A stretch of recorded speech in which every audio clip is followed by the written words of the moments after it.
Shalom, salam sejahtera dalam kasih Tuhan. Pada saat ini saya akan membaca firman Tuhan yang saya ambil dalam 1 Korintus 15 ayat yang ke-12 sampai ayatnya yang ke-22. Saya akan membaca dari ayat yang ke-12 hingga ayatnya yang ke-22 yang berbunyi demikian. Kebangkitan kita. Jadi, bila mana kami beritakan bahwa Kristus dibangkitkan dari antara orang mati, bagaimana mungkin ada di antara kamu yang mengatakan bahwa tidak ada kebangkitan orang mati? Kalau tidak ada kebangkitan orang mati, maka Kristus juga tidak dibangkitkan.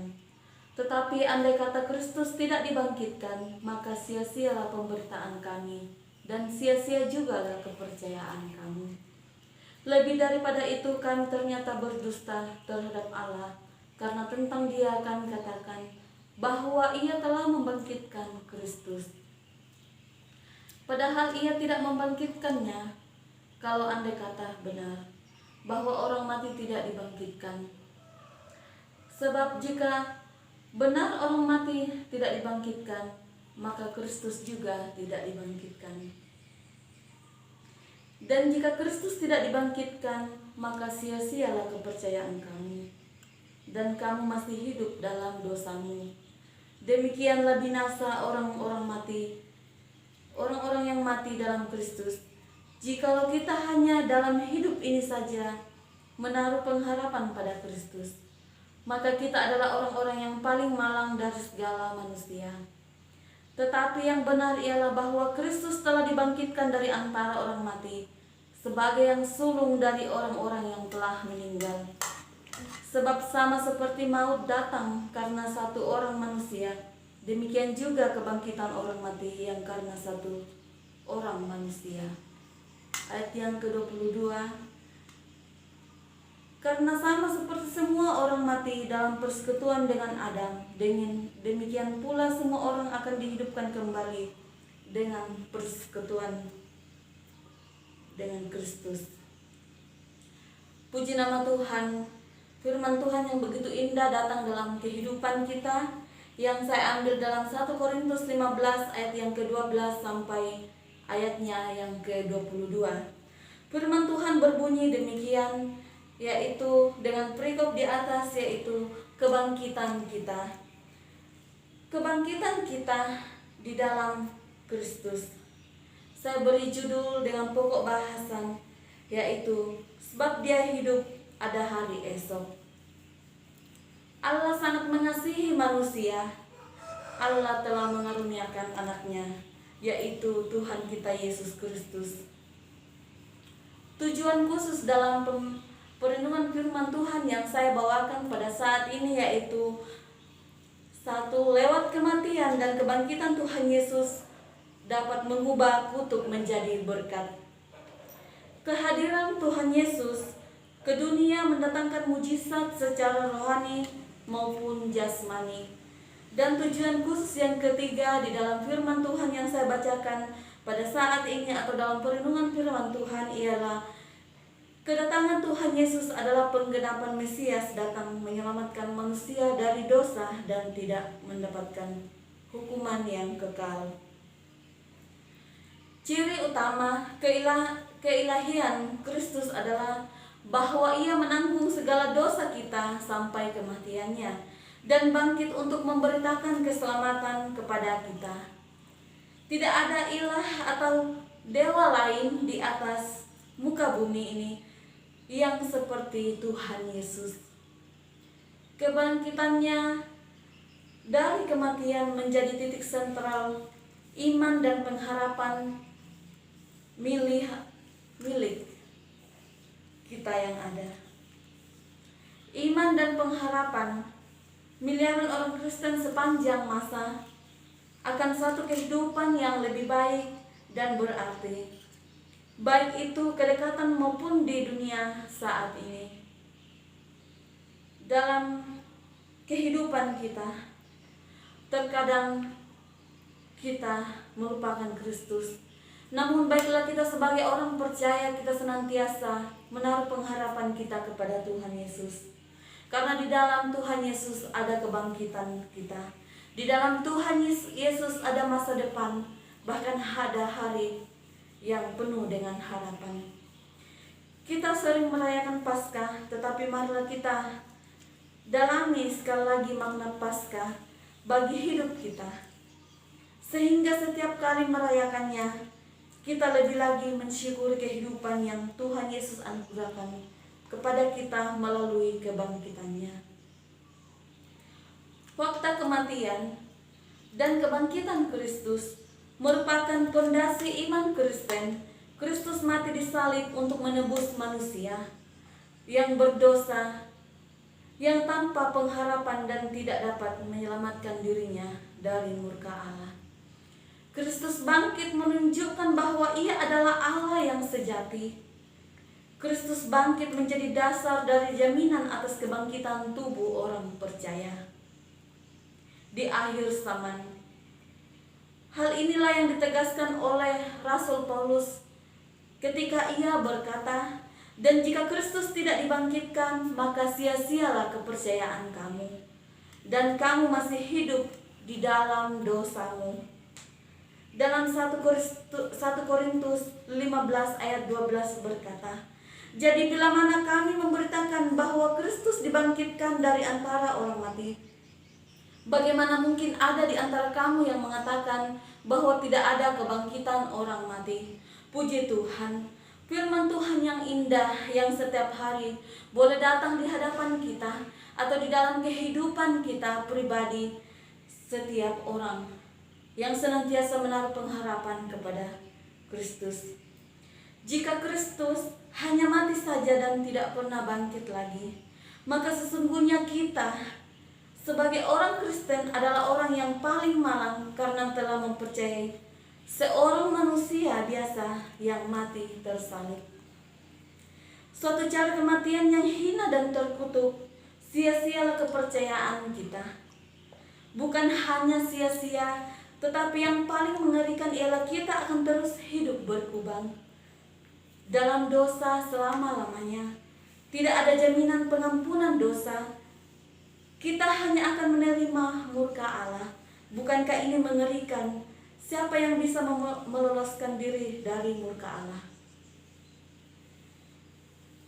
Di dalam setiap kehidupan kita, terkadang juga kita sebagai manusia terkadang melupakan Tuhan dalam setiap perencanaan kita. Apa yang kita rencanakan di dalam setiap kehidupan kita, baiklah kita senantiasa tetap menyandarkan diri kepada Tuhan, membawa setiap perencanaan kita kepada Tuhan. Rencana apapun yang di dalam kehidupan kita, baiklah senantiasa kita taruh ke dalam tangan Tuhan, maka Tuhan akan memberikan kita jawaban yang terindah apabila kita tetap setia percaya kepadanya. Iman dan pengharapan kita akan diselamatkan di dalam Tuhan. Iman dan pengharapan kita akan keselamatan tidaklah sia-sia. Di dalam 1 Korintus 15 ayat yang ke-14 yang berbunyi demikian. Di dalam 1 Korintus 15 ayatnya yang ke-14 berkata, "Tetapi andai kata Kristus tidak dibangkitkan, maka sia-sialah pemberitaan kami dan sia-sia jugalah kepercayaan kamu." Puji Tuhan. Jika Tuhan Yesus sampai tidak bangkit, maka sia-sialah semua usaha rohan kita dan sia-sialah kita hidup di dunia. Karena apalagi yang menjadi pengharapan dan motivasi kita hidup. Tetapi karena Ia bangkit, maka kita tahu bahwa iman kita tidak sia-sia dan segala sesuatu yang kita lakukan menjadi berarti. Puji Tuhan, firman Tuhan yang indah. Kita tahu bahwa dalam kekekalan kelak, jerih payah kita dalam Tuhan akan mendapatkan upahnya. Kita bekerja dan melayani bukan agar mendapatkan keselamatannya, melainkan sebagai ucapan syukur dan pengharapan kita atas kasih-Nya, yaitu kasih Tuhan Yesus Kristus kepada kita. yang sudah Ia tunjukkan kepada kita. Kita tidak lagi hidup sekedar hidup, tetapi kita menjalani kehidupan yang mempunyai tujuan dan arti, yaitu untuk menyenangkan hati Tuhan. Kebangkitan Kristus membuat hidup kita menjadi berarti karena ada jaminan keselamatan. Jaminan keselamatan yang boleh kita dapatkan di dalam Tuhan apabila kita tetap setia dan tetap percaya kepada Tuhan. Seperti yang terdapat di dalam Yohanes 3, ayat yang ke-16 yang berbunyi, demikian firman Tuhan. Yohanes menjawab dan berkata kepada semua orang itu, "Aku membaptis kamu dengan air, tetapi Ia yang berkuasa daripadaku akan datang dan membuka tali kasutnya pun aku tidak layak. Ia akan membaptis kamu dengan Roh Kudus dan dengan api." Di dalam Yohanes 3 ayat 16 tadi yang berkata kepada semua orang itu, Yohanes berkata bahwa "Aku membaptis kamu dengan air, tetapi Ia yang lebih berkuasa daripadaku akan datang dan membuka tali kasutnya pun aku tidak layak. Ia akan membaptis kamu dengan Roh Kudus dan dengan api."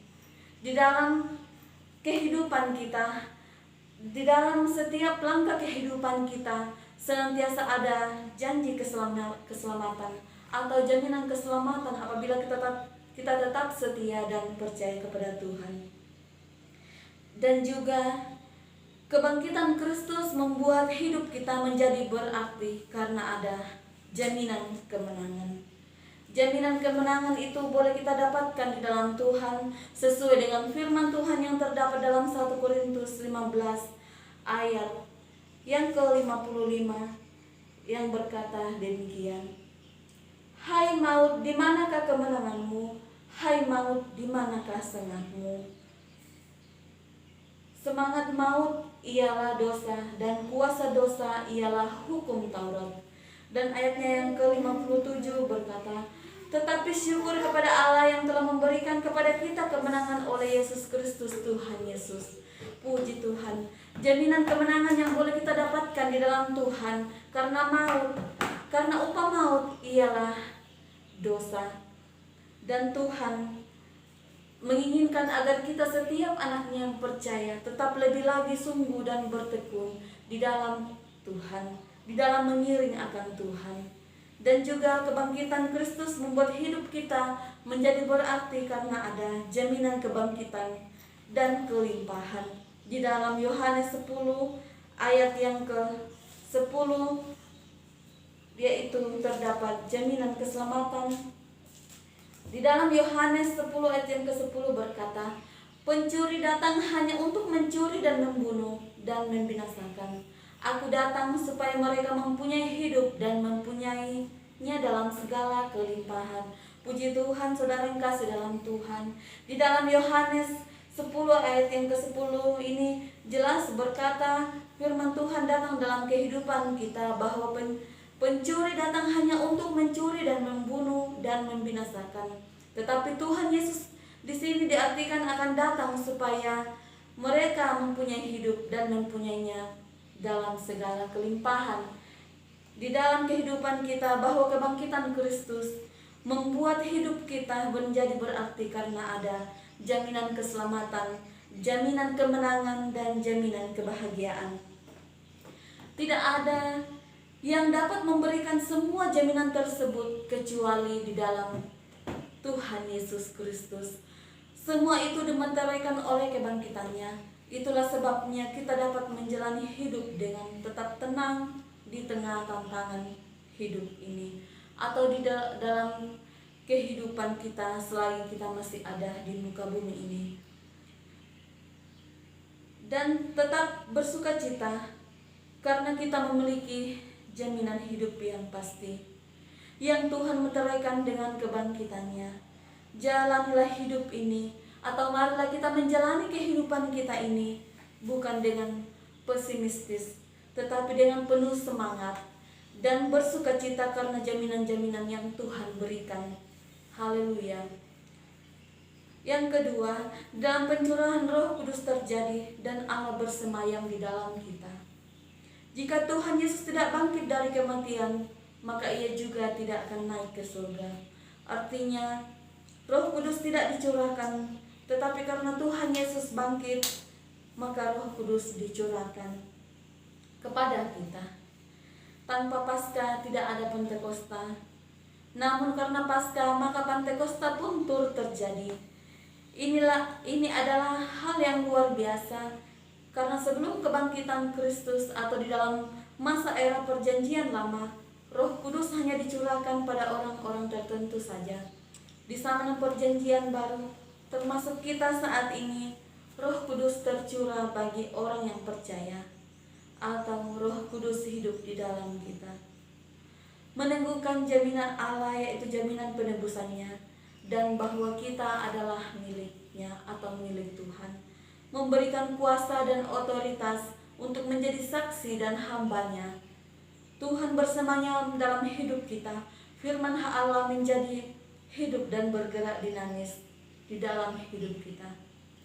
Di dalam kesimpulan dari khotbah yang saya sampaikan pada saat ini, yaitu melihat kesaksian hidup yang dialami rasul-rasul Tuhan pada waktu itu menjadi pernyataan bagi kita kepada siapa kita mempercayakan hidup kita. Apakah yang kita percaya mempunyai kuasa kebangkitan? Apakah yang kita percaya mempunyai kuasa atas kematian? Yesus sungguh berkuasa atas kematian dan kehidupan. Itu semua sudah dibuktikannya.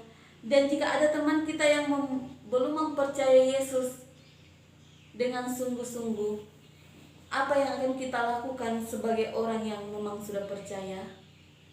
Tentunya kita akan menyampaikan kepada mereka bahwa kita percayakan hidup kita sekarang juga kepadanya, yang telah bangkit dan mengalahkan kuasa kematian. Jika kita mau percaya kepadanya, kematian bukanlah hal yang menakutkan lagi, dan kebangkitan maupun hidup yang kekal akan kita terima dari Dia, yang kita percaya selama ini. Maukah kita mengambil bagian dalam pekerjaan Allah yang mulia ini? Di dalam perikop firman Tuhan yang saya boleh bacakan, marilah kita sebagai umat yang percaya kepada Tuhan, melalui kematiannya dosa kita ditanggungnya, melalui kebangkitannya maka keselamatan, kemenangan dan kelimpahan yang dijanjikannya kita terima. Karena kebangkitannya pula akhirnya Roh Kudus dicurahkan pada kita. Kita menjadi layak menerima pencurahan Roh Kudus karena Tuhan Yesus melayakkan kita dengan telah mati dan bangkit bagi kita. Hidup kita menjadi berarti karena Tuhan Yesus Kristus. Puji Tuhan. Demikian firman Tuhan yang saya boleh bawakan pada saat ini. Biarlah senantiasa menjadi pedoman di dalam kehidupan kita dan menjadi pelajaran dalam setiap langkah kehidupan kita. Puji Tuhan, Shalom.